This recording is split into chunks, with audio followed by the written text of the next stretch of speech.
Halo teman-teman semuanya, di sini saya Arin, tutor biologi mau jelasin tentang materi ruang lingkup buat materi biologi kelas 10. Biasanya ini ada di bab pertama nih kalau teman-teman kelas 10. Jadi kita coba belajar bareng-bareng ya tentang ruang lingkup. Oke, di materi ruang lingkup ini ada beberapa pokok bahasan yang akan kita bahas ya. Yang pertama itu kita akan bahas tentang ciri sains.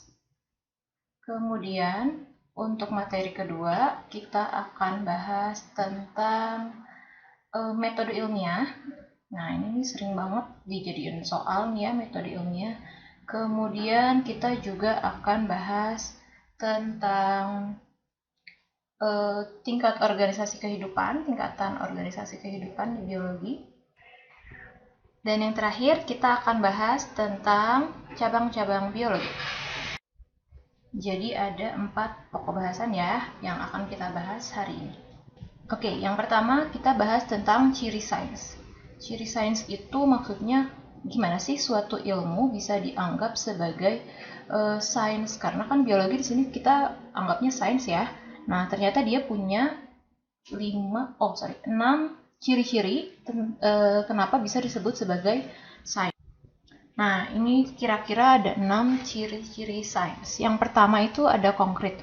Apa sih Kak maksudnya konkret? Konkret itu artinya bisa dilihat ya objeknya, bukan bisa lihat sih, bisa nyata gitu objeknya. Jadi kalau kalian punya mau bikin ilmu baru gitu, objek itu harus nyata. Misalnya nih, kalian mau bikin ilmu tentang hantu. Emang hantu nyata? Nah, kalau nggak nyata berarti nggak konkret gitu. Kemudian yang kedua harus logis atau masuk akal. Kayak tadi tuh ilmu tentang hantu tuh masuk akal nggak sih?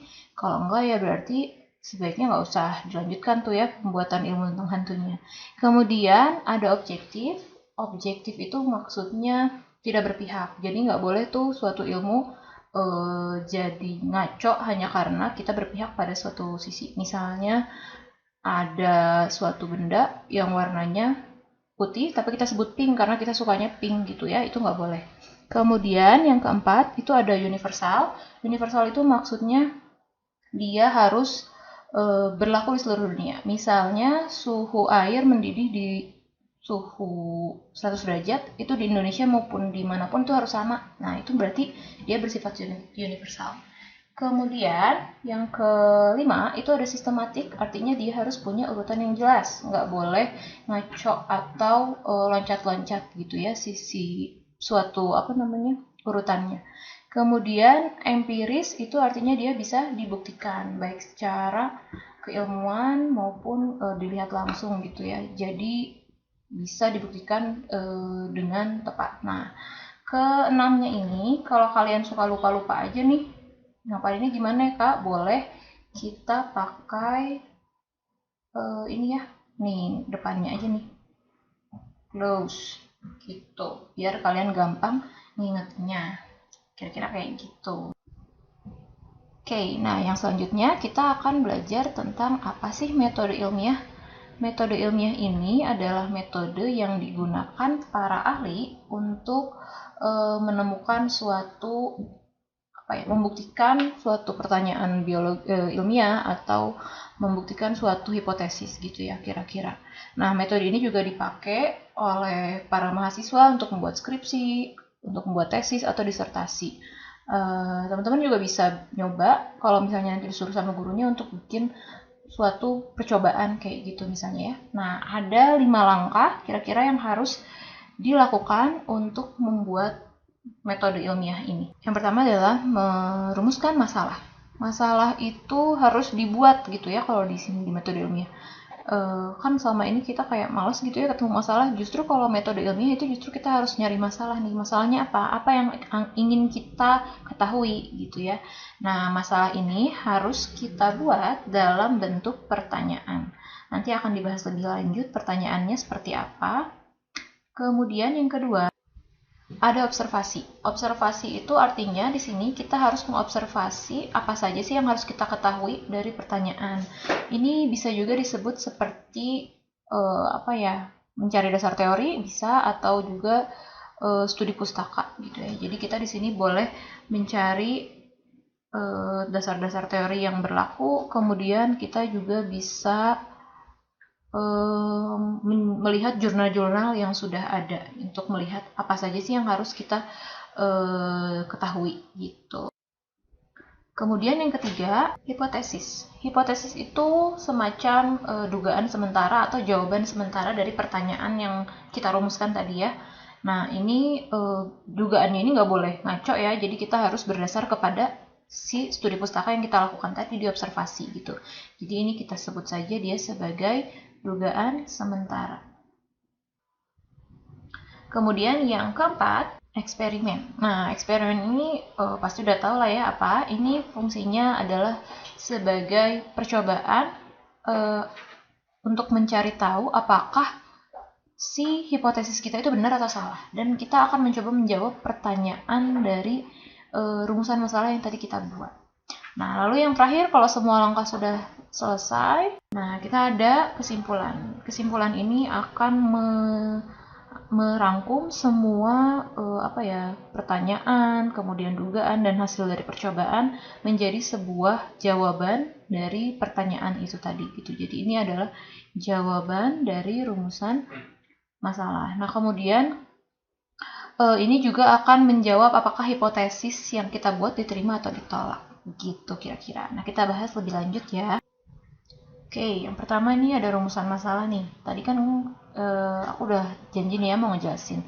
Rumusan masalah yang bagus itu kayak gimana sih? Yang pertama dia itu berupa sebuah pertanyaan yang diungkapkan dengan kata tanya 5W1H. Udah tahu ya 5W1H itu apa? Jadi dia bisa what, why, bisa apa, bagaimana, kemudian berapa juga bisa, mengapa juga bisa. Intinya dia harus pertanyaan yang terstruktur gitu. Kita harus tahu apa intinya. Misalnya di sini aku mau coba bikin bagaimana pengaruh intensitas cahaya terhadap warna daun tumbuhan mawar. Misalnya kayak gini. Nah, di sini udah ada ya satu kata tanya yaitu bagaimana. Di sini ini boleh digunakan. Bisa juga misalnya berapakah intensitas cahaya yang dibutuhkan oleh tanaman mawar supaya daunnya berwarna hijau, misalnya seperti itu juga bisa. Jadi ini bebas nih kalian mau bikinnya seperti apa. Nah, nanti dari rumusan masalah ini kita bisa menemukan 3 variabel.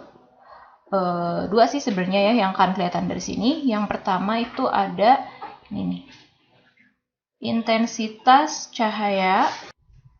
Oke, intensitas cahaya ini kita anggap sebagai variabel bebas, karena di sini nanti dia ini akan menjadi yang kita ubah-ubah, gitu ya. Nanti aku akan jelasin lagi lebih lanjut di bagian eksperimen.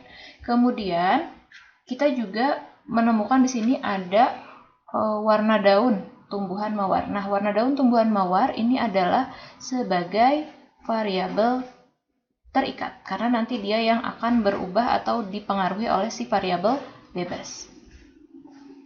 Nah, kira-kira gitu. Nanti ada satu lagi variabel yang akan kita bahas lebih lanjut di bagian eksperimen ya.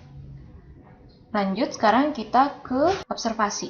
Nah, observasi ini kayak tadi ya yang udah aku bilang, ini sebenarnya adalah studi pustaka. Jadi di sini observasinya kepada yang sudah pernah dilakukan. Bisa misalnya kita nyari jurnal, itu bisa kita lihat dari dasar teori-teori yang sudah ada. Itu juga bisa. Pokoknya kita intinya mencari sebanyak-banyaknya yang ingin kita ketahui tentang tadi tuh yang udah kita tulis. Berarti kita di sini akan nyari tentang tanaman mawarnya misalnya. Kayak gimana sih karakteristiknya si tanaman mawar. Kemudian yang kedua, kita juga akan cari tahu tentang apa sih pengaruh dari intensitas cahaya terhadap pertumbuhan, misalnya seperti itu. Dan ini nanti akan makin berkembang gitu ya, seiring kalian ingin tahu tentang apa yang ada di pertanyaan tadi gitu. Supaya nanti ketika kalian membuat hipotesis, kalian nggak akan bingung tuh kira-kira apa nih yang harus diramalkan dari hasil eksperimennya. Apakah tanaman mawarnya akan makin hijau daunnya gitu. Oh ya, berarti di sini juga kita cari tahu ya apa yang mempengaruhi warna daun. gitu, dan lain sebagainya. Ini kalian boleh cari sebanyak-banyaknya, sampai kalian merasa cukup gitu.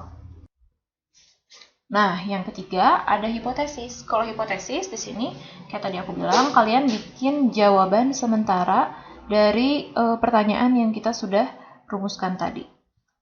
Boleh misalnya, oh ya, ini juga harus berdasarkan tadi ya hasil dari observasi. Jadi misalnya kalian tadi nemu di jurnal, oh ternyata kalau makin banyak intensitas cahayanya makin tinggi, ternyata daun akan berwarna semakin hijau. Nah, boleh tuh kalian buat sebagai H1 atau hipotesis 1. Jadi hipotesis satunya adalah warna daun akan semakin hijau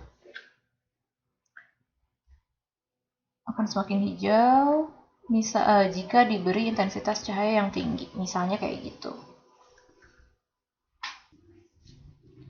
Nah, kira-kira kayak gini ya, ini H1-nya. Kalian juga boleh misalnya kayak gini, ketika kalian melakukan observasi terus ternyata kalau dikasih intensitas cahaya tinggi atau rendah nggak ada pengaruhnya nih, ya udah lebih baik kalian cari lagi rumusan masalah yang baru, karena kalau kalian tetap melanjutkan percobaan atau penelitian itu nanti nggak ada gunanya juga, karena kan udah tahu ya nggak ada pengaruhnya. Jadi kayak gitu. Jadi di sini hipotesis juga sebagai langkah untuk kami yakinkan kalian bahwa penelitian yang akan kalian lakukan itu akan ada gunanya gitu.